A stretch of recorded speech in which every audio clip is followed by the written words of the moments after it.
Hi guys. Did you ever wonder where the creative process comes from? You see a design and say, I wonder how the person ever thought of that.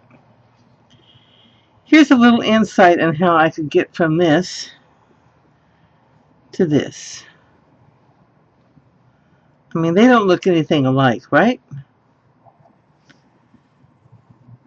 This is the dishcloth pattern from Yarnspiration for the Celtic knot cloth.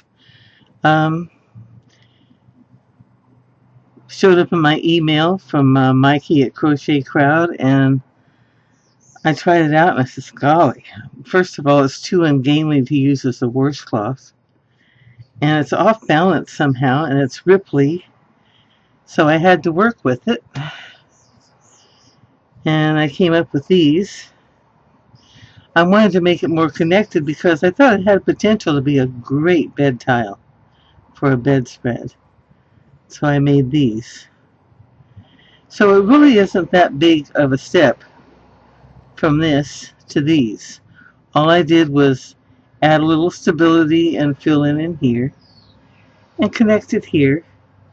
And because of the way it bunches in the middle, I changed the spacing over here. Pretty much it. It's got one less stitch here and one more stitch here, which kind of brings these closer together here, and then connected them. So you can see that from here to here is a very small step. Now the next step is a little more complicated.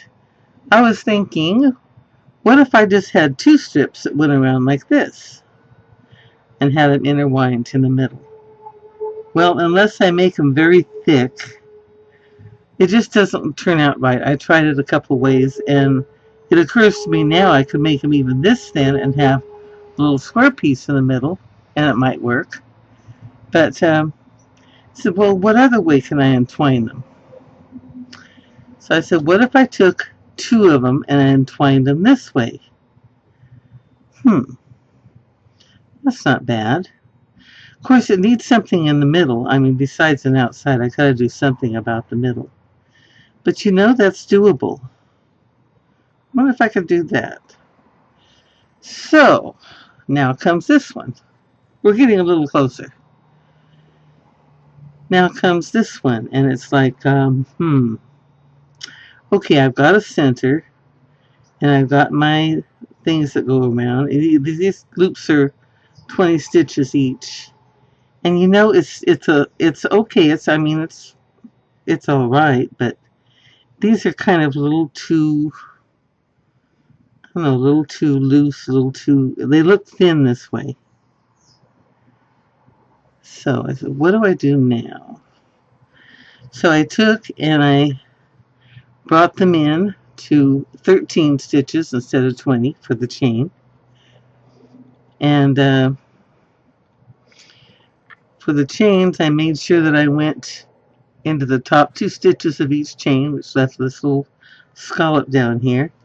And it gives it kind of a point where it slants down, and it helps it kind of fit in there real nice. Of course, you can tack them on the back too. And unlike this one, they don't look ungainly and I don't know, not fitting themselves. They seem to be snugging in. But even though it really doesn't look anything like it, it makes me think of an atom with things going around it. I didn't think about the center when I made it. I was thinking about how I was going to make these fit and if 13 was going to fit. Obviously, I had to do something about the center. And I wanted to kind of not make this look so exact and scientific with the stark center and the stark difference between the inside and the outside. So that's how we get to this one. I